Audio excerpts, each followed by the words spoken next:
Müəllim, bəs digər əlamətdar günlərdənmi bu hökmdədir? Məsələn, 8 Mart Qadınlar Günü və müxtəlif peşələrin xüsusi günləri və həmçinin ad günləri. Bəli, Peyğəmbər sallallahu əleyhi və səlləm Mədinəyə hicrət etdikdə Mədinə əhlinin keçirdiyi bəzi bayramları görür. Və onlara deyir ki, Allah Azza və Cəllə sizin bu bayramlarınızı 2 bayramla əvəz etdi. Ramazan və Qurban bayramı ilə. Və bu hədis açıq-aydın dəlildir ki, bu 2 bayramdan başqa hər hansı bir bayramın İslamda yeri yoxdur. Yəni, bu insanlar tərəfindən çıxardılmış bayramların yeri yoxdur. Çünki bayramın təyini Allah Azza və Cəllə tərəfindən olur.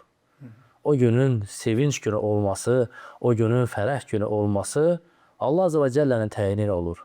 Din Allahın dinidir, bayramı da təyin edən Allah Teala'dır.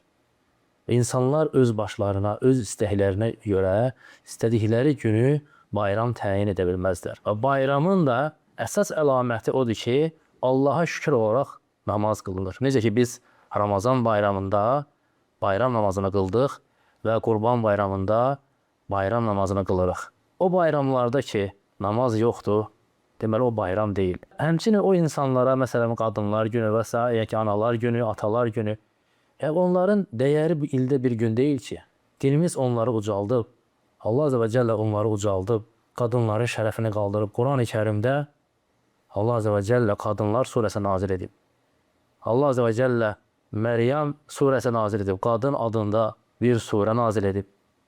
Bu İslamın qadına verdiyi dəyərdir. Onların verdiyi dəyər isə ildə bir gün qadına gül almaqla onları aldatmaqdan ibarətdir.